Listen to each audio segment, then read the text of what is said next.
you say, Rick? Fly through space, come upon something, maybe I have a moral objection, stuff gets messy, and you ultimately bail us out? Welcome to WatchMojo, and today we're counting down our picks for the dark, funny, absurd, and touching moments from Rick and Morty Season 7. We'll be entering spoiler territory, so this is your last chance to find a spoiler-free dimension. She's just using tech to customize herself for social situations. Bro, maybe you should too. You're harsh in the buzz. Number 10. New voices.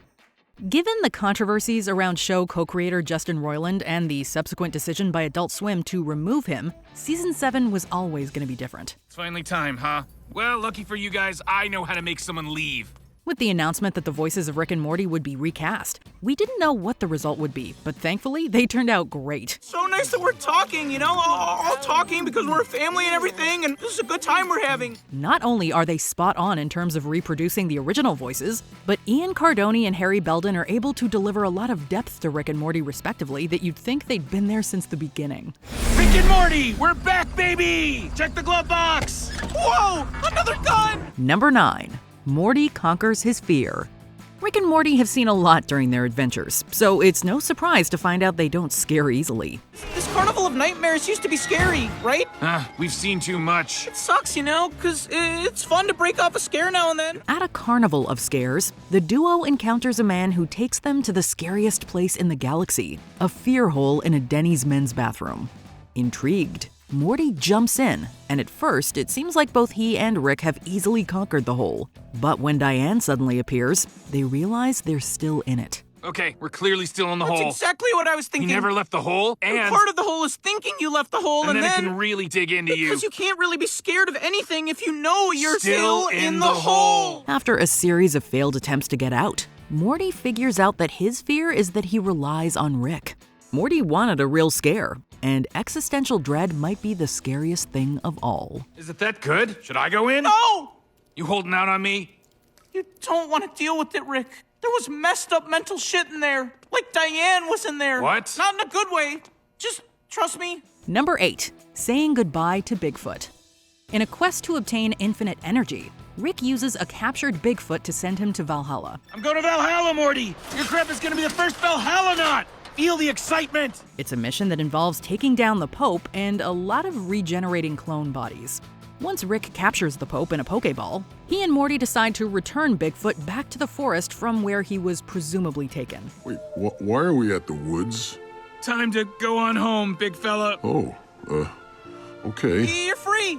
Just go. You guys are being weird. However, he's now become human and wants to join society, but Rick and Morty ignore his pleas and tearfully try to send him off. It's an excellent twist on emotional goodbyes, leaving Bigfoot confused as he reluctantly returns to the woods. I'm not an animal anymore. I was hoping I could get a job and... Ow! Go on! Get out of here! Okay, I'm going, okay? Ow! Stop throwing things! Ow! Okay, I'm leaving! Number 7. The Attribute Slider. Summer does a lot of work in the background for Rick that mainly goes unseen. She's usually the one to clean up for Rick and Morty after their adventures. In return, she gets a lot of cool gadgets, and she asks for an attribute slider. Attribute slider. Oh, shit. Yeah, Jimmy Haddock's Frisbee golf party is tonight. I want him sliding all over these attributes. Ow! Sensitive bone marrow much? At the Frolf party, she's able to make quite the impression on everyone there. She can instantly make adjustments as a situation demands and come out looking good. Love the way you move that coin. Ever consider a bigger disc? Is your hair different? Oh, I don't know. I started using this new leave-in conditioner. I love it. Maybe leave your number in my phone. So charismatic. Unfortunately, Morty is envious and wants the slider to impress Trisha. Their resulting fight causes them to fuse together, with Morty becoming a Quato. No way! Someone's got a Quado! A what-o? A quado? Oh my God, she doesn't even know what a Quado is. I know what that is. I'm cool. Jimmy, you're leaving conditioner. Look at how desperate she is. We definitely wish something like this were real. Just maybe don't fall in a pool with someone. Number 6. The Observers. Rick faces an existential crisis after completing his lifelong mission of taking down Rick Prime. In an effort to cheer him up, Morty decides to cash in his adventure punch cards, but Rick believes Morty's been faking adventures and brings in an observer to prove his point. They observe all, Morty. Cosmic all-seeing species. So? They're basically universal police body cams, but you can't turn them off before you beat a minority. Or in your case, before you cook the adventure books. I don't do that! We gonna find out! Oh, I'm here for this. Observers are cosmic beings who see and record all. And after Rick and Morty offend the observer, it begins to start showing embarrassing clips of the Smith family. Should I do something? Unless that somehow tees me up. Walked right into it. This is our target, Dichotomous Daniel. That was my chair. It was a fart. Bird person always knows. It's true. He's got that beak. Once the observer dies, Rick and Morty are put on trial, where Rick is able to show how the observers misuse their ability for their benefit. Yes, we observe. It's all we do. Oh, it's not all you do. I'll give you guys $20 to fight each other.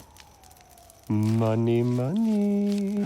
As it turns out, you do plenty. You're just as bad as us. We're treated to hilarious clips of many absurd scenarios in a similar vein to Interdimensional Cable and Morty's Mind Blowers. Number 5. President Curtis and Dr. Wong's relationship. Rick's therapy session is interrupted by a call from the president, who then shows up at Dr. Wong's office. When President Curtis and Dr. Wong meet, there are definitely some vibes between the two. Hello, I'm President Andre Yes, Curtis. I recognize you. Oh, how nice. It's not nice to recognize a president. Can we go? Rick is adamantly against the idea and voices his displeasure whenever he can.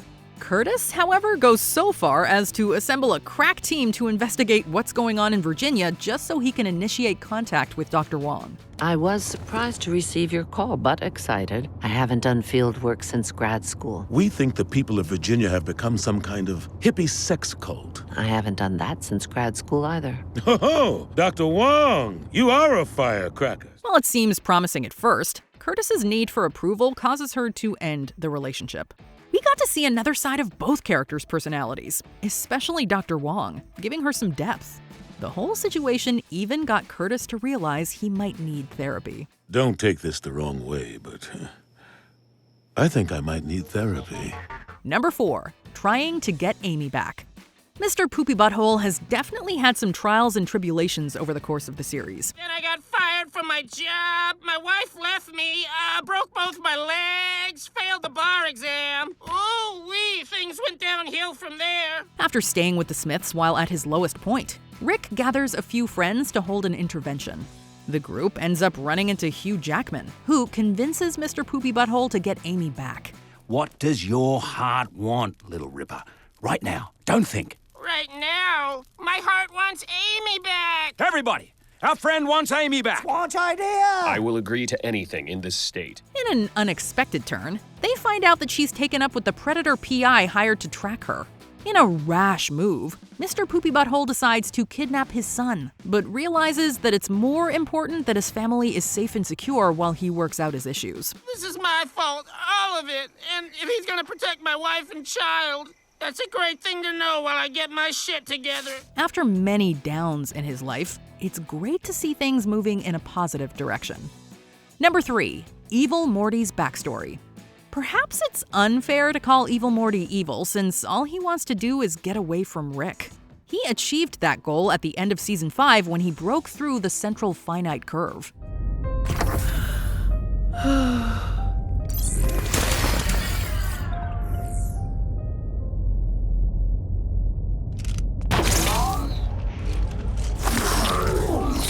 Obviously, Evil Morty isn't like other Mortys, as he's able to continually outsmart all the Ricks he's come across. His quest for freedom began after having to crawl up some alien creature one too many times and being done with how Rick treats him. It's you and me, Morty. Rick and Morty, 100 years, forever. Yeah, pal. Rick and Morty. 100 years. Forever. Get off me. What are you doing? Sometimes revealing a character's backstory can be detrimental if it comes across as forced or lazy. But here, it helps us further understand Evil Morty's motivations as to why he did what he did to escape, and why he helped Rick capture Rick Prime. Don't touch. Why would I touch it when I don't want it improved? Improved? You're hitting infinite targets. At least filter for probability stasis. I was gonna. Duh. Number 2. Finding out how spaghetti is made. Maybe ignorance is bliss? Rick introduces the Smith family to the greatest spaghetti ever. Who's ready for Rick's famous spaghetti? I love Spaghetti Thursdays! Oh my god, Rick, it's like it's better every time! Hell yeah, you like that? That's some good spaghetti! Morty accidentally stumbles on the proverbial secret sauce of why it's so good, and it turns out it's literally made of people. Once Morty finds out the truth, he becomes racked with guilt, and he informs the people of this planet the truth. I saw the video of you at that funeral. I'm sorry. Don't be. It was quite the revelation. Would you mind showing us? To his surprise, a whole industry has arisen around the production of spaghetti, causing a myriad of problems, including poverty and pollution. Morty's attempts to make spaghetti ethical fall flat, and only end once everyone finds it distasteful. The episode dealt with heavy themes of ending one's life and questioning if there can be ethical consumption in capitalistic society. Is it actually Salisbury steak? Do you want to know or not? No thanks! Just so you know, it's really bad. Whatever you say! Seriously, I'm not kidding. Before we continue, be sure to subscribe to our channel and ring the bell to get notified about our latest videos. You have the option to be notified for occasional videos or all of them. If you're on your phone, make sure you go into your settings and switch on notifications. Number 1. Rick gets Rick Prime. Rick has long been searching for the Rick responsible for the death of his wife Diane and daughter Beth. It's just good to see you outside the sub-basement, even if you never killed the version of yourself that killed your wife. Giving it your best shot? It looks good on you. Thanks, buddy. It means a lot that your bar for mental health has gotten lower than mine. A good win stays under the wings, baby. He came close to Rick Prime in Season 6, and can be seen searching for him in previous Season 7 episodes. With the help of evil Morty, he's actually able to come face to face with his enemy. Dead wife Rick! I'll tell you, this guy does not know when to quit. I'm gonna kill you. You brought 2 Mortys with you? What, they're your cheering section? Unfortunately, Rick Prime is too much to handle, and actually defeats Rick. But evil Morty is able to capture him through deception. Oh, geez. Nice to meet you, I guess. So, do we... Should I just get this over with, or... Grandson! Shitty Grandpa. Evil Morty revives Rick, and he exacts his revenge against Rick Prime. It's a dark moment, not only in terms of Rick's violence, but how will he define himself now that he's accomplished what he set out to do? What was your favorite Season 7 moment? Let us know in the comments. Pretty sound logic, and logic is a part of man. Whatever, come on. If you're pregnant, that's my cell number. I know you can't read it, but it's important I made an effort. Did you enjoy this video? Check out these other clips from WatchMojo, and be sure to subscribe and ring the bell to be notified about our latest videos.